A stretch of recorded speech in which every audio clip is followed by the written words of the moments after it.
뉴스뮤직 좀 더 다양하고 깊이 있는 경기 인천 지역 소식을 브리핑해드리는 시간 황부장의 경인뉴스 속으로 오늘도 경인일보 황성규 사회부 기자와 함께합니다. 안녕하세요. 네, 안녕하세요.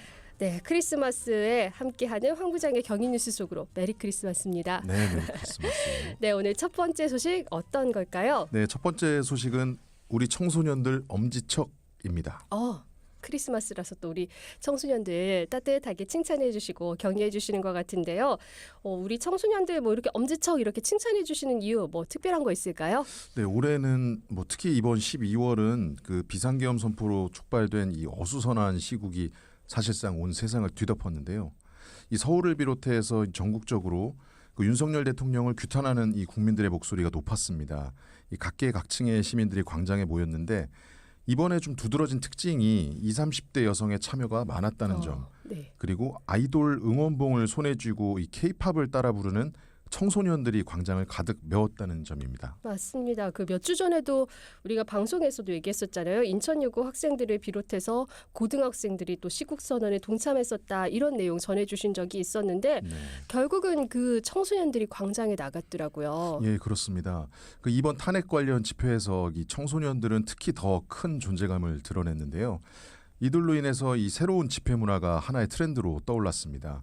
이 그동안 집회 현장에서 볼 수 있었던 거는 뭐 이 비폭력 저항 그리고 평화를 상징하는 촛불이었잖아요. 네. 그런데 이번에는 이 촛불 사이로 이 형형색색의 응원봉이 등장을 해서 눈길을 끌었습니다.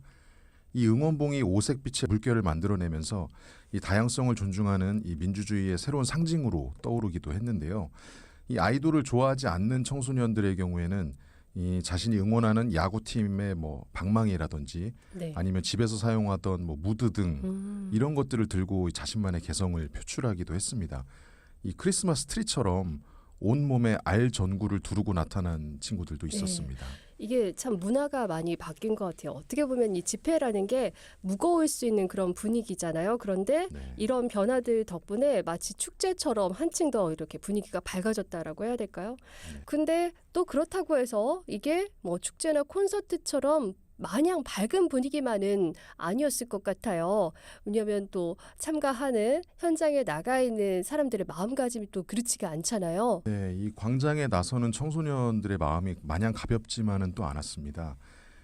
이 경인일보 기자들이 집회 현장에서 이 청소년들을 만나서 이야기를 들어봤는데 태어나서 처음으로 이제 집회에 참여했고 이 폭력 사태가 벌어지진 않을지 걱정이 된다 이렇게 얘기하는 친구들도 있었고요.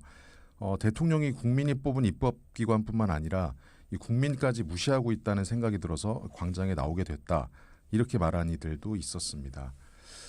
그리고 또 하나 주목할 만한 점이 이 최근 열리는 집회에서는 이 평등한 광장 문화를 만들기 위한 움직임도 있었다는 겁니다. 네. 가령 뭐 청소년에게 반말을 하거나 뭐 기특하다, 대견하다 이렇게 말하지 말라는 메시지도 좀 있었다고 해요. 연령이나 성별 인종 등을 이유로 이제 상대방을 구분짓거나 차별하는 발언을 하지 말라는 네. 거죠. 이 현장에서 만난 한 청소년은 이 정치에 관심이 없는 청소년들이 이제 정치적 목소리를 낸 것으로 생각하는 어른들이 네. 기특하다, 뭐 대견하다고 말하는 것 같은데 그런 말을 들으면 기분이 나쁘다. 청소년들은 정치적 주체로 항상 사회 이슈에 관심을 가져왔고 당연히 그래야 하는 시민이다. 이렇게 말을 하기도 했습니다. 사실 우리 어른들의 시선에서 봤을 때 청소년들이 정치에 관심이 없을 것이다 이런 인식이 좀 있어서 이렇게 정치에 관심 갖고 참여하는 청소년들에게 아이고 기특하다 이런 얘기를 하는 거잖아요. 사실 그런데 이런 것조차도 선입견일 수 있다라는 거죠. 네, 그렇습니다. 이 청소년들은 이 선거권을 제한받는다는 점에서 어떻게 보면 유해된 시민 이런 포지션이거든요. 이제 그렇다고 해서 이 사회 현안 등에 대해서 참여하고자 하는 열망이 작다 이렇게 또 단정 지을 수는 없는 건데 네. 그럼에도 이 청소년들은 좀 미숙하고 보호해야 하는 존재로 여겨진단 말이죠. 네. 이 같은 인식이 좀 가정이나 학교 이런 청소년들이 소속돼 있는 공동체에서 이 표현의 자유 그리고 정치적 참여를 좀 제한하는 결과로 이어질 수 있다는 겁니다. 그런데 이번 탄핵 국면에서 드러난 이 청소년들은 이 보호의 대상이 아니라 정치에 적극적으로 참여할 수 있는 그런 능력을 갖춘 시민이다 이런 점을 좀 보여줬습니다. 이 사실 청소년들은 이 1979년 그 전두환 정권의 계엄을 경험하지 못했고요. 또 2016년 그 어린 시절에 박근혜 전 대통령의 탄핵 집회를 경험했을 뿐인데 그럼에도 이들은 이 계엄에 반대하고 또 대통령 탄핵을 촉구하는 등 적극적으로 정치적 의사 표현에 나섰습니다. 네, 그렇죠. 우리 청소년들이 계엄과 탄핵을 뭐 미디어나 교과서 이런 데서 간접적으로 접한 세대인데도 이 광장으로 나갔잖아요. 이런 걸 보면은 이제 이들에게도 정치적 사안에 대해서 빠르게 판단을 내리고 행동할 수 있는 그런 능력이 아주 충분히 있다라는 거를 느낄 수 있었던 것 같아요. 네, 그렇습니다. 그 많은 어른들이 그 집회 현장에서 만난 청소년들에게 이런 말을 많이 했죠. 너희까지 나서게 해서 어른으로서 미안하다. 그런데 이제 이런 말은 안 해도 될 것 같다는 생각이 듭니다. 이들도 충분히 목소리를 내고 또 주체적으로 행동할 줄 아는 이들이기 때문인데요. 이 광장의 주인공에서 이제 정치적 주체로 자리매김한 우리 청소년들 엄지척입니다. 네, 우리 청소년들은 우리 아이들은 어른들이 생각하는 것보다도 더 생각이 깊고 단단하다라는 걸 이번에 또 새삼 느끼게 됐고요. 또 우리 청소년들이 정치에 이렇게 관심이 많다라는 거를 이번에 알게 돼서 우리나라 미래가 그렇게 어둡지만은 않다 이런 생각까지 하게 됐습니다. 엄지척 맞습니다. 자, 두 번째 뉴스로 넘어가 보겠습니다. 이번엔 어떤 소식 준비하셨을까요? 네, 두 번째 소식은 가짜 메시지의 주인공 결국 입을 열었다입니다. 가짜 메시지도 궁금하고 누가 그 입을 열었는지도 궁금한데요. 어떤 내용으로 누가 어떻게 입을 열었을까요? 그 최근에 그 윤석열 사망 이라는 자극적인 내용을 담은 메시지가 인터넷 카페나 SNS, 카카오톡, 문자 메시지 등 매체를 가리지 않고 빠르게 확산이 되고 있는데요. 이 메시지를 접한 누리꾼들은 무섭다, 알려줘서 감사하다, 주위에 널리 알리겠다, 이런 반응들을 보이고 있습니다. 마치 이 메시지 내용을 좀 믿는 듯한 모습인데요. 근데 실제로 이 메시지는 이 허위 정보를 담은 가짜 메시지입니다. 근데 그냥 대충 듣기에도 이게 가짜 메시지일 것 같다라는 생각이 드는데요. 그런데 이런 메시지를 왜 진짜로 믿었을까요? 이들이 이 가짜 메시지를 믿게 된 거는 그 메시지 말미에 경기 남부경찰청 사이버안전계장 경정 이영필 이라는 이름이 적혀 있기 때문이었어요. 네.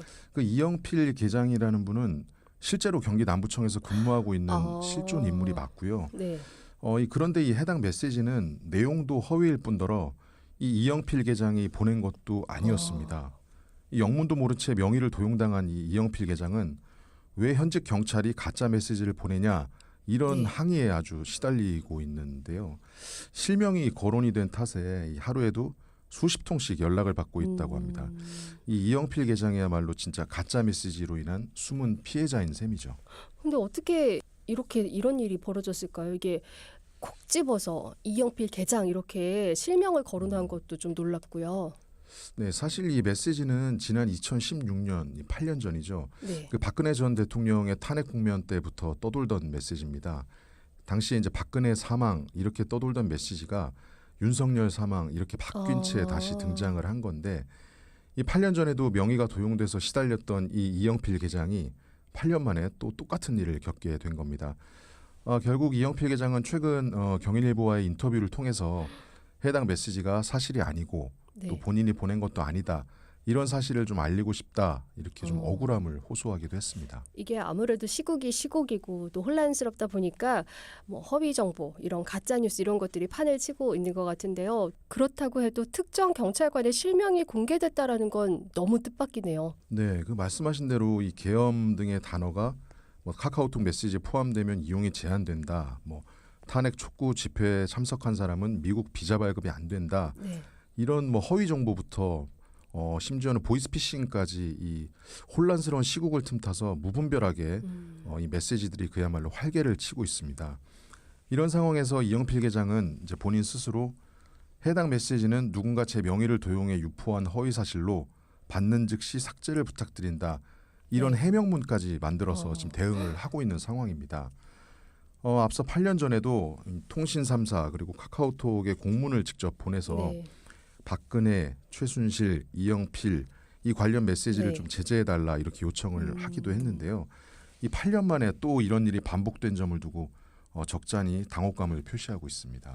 그러면 이게 8년 만에 또 일어난 건데 당시에는 그럼 뭐 수사 요청이나 법적 조치 등의 뭐 이런 대응은 안 했던 건가요, 딱히? 네, 그 이영필 계장은 이제 8년 전 처음에는 크게 이제 대수롭지 않게 여겼고요. 뭐 공무원으로서 어느 정도 감수해야 되는 부분이 아닌가 뭐 이렇게 생각을 했다고 해요. 네. 그런데 이제 최근에 또 엄청난 속도로 다시 유포가 되는 걸 보니까 이 특정 세력이 사회적 혼란을 좀 야기하고 네. 이 불안감을 조성하려는 좀 불순한 목적이 있는 게 아닌가 이런 생각이 들었다고 합니다. 그래서 이번에는 좀 법적 대응에 나설 계획이고 이 통신사에도 다시 제재 요청을 준비 중이라고 합니다. 그러면 이렇게 뭐 명의 도용한 이런 부분도 처벌이 가능한 부분일까요? 이 단순한 명의 도용은 뭐 명확하게 네. 이 명예훼손에 대한 법적 규정이 없다고 해요. 네. 그래서 좀 처벌을 못하는 경우가 많다고 하는데 그래서 이 이영필 계장은 좀 이에 관한 처벌 규정이 좀 마련돼야 한다 이렇게 좀 주장을 하고 있습니다. 뭐 이런 문제가 2차, 3차 피해로 또 이어질 수가 있기 때문이죠. 이 사실 이영필 계장은 이 경찰청 사이버 테러 대응센터부터 경기 남부청 사이버 안전계장 또 사이버 수사 기획계장까지 무려 15년 넘게 이 사이버 수사만 담당해온 전문가거든요. 그런데도 정작 본인이 이 피해 대상이 된 참 어찌 보면 좀 아이러니한 상황인데 그 요즘 보면은 이제 악성 코드로 개인 정보가 유출돼서 이 클릭 한 번으로 전 재산을 날리는 경우도 있고 또 딥페이크 등이 발달하면서 사이버 범죄의 영역이 굉장히 좀 네. 넓어졌거든요. 이영필 계장은 이 진화하는 사이버 범죄에 맞게 좀 제도의 보완 그리고 일반 시민들을 향해서도 피해를 입지 않도록 좀 각별한 주의를 당부했습니다. 네, 우리가 스스로 주의하는 수밖에 없겠지만요. 또 이런 제도도 또 함께 같이 보완이 돼서 무고한 시민들이 피해를 입는 일이 없었으면 좋겠다 하는 생각이 듭니다. 오늘은 여기까지 듣겠습니다. 지금까지 경인일보 황성규 기자와 함께한 황구장의 경인뉴스 속으로였습니다. 고맙습니다. 네, 고맙습니다.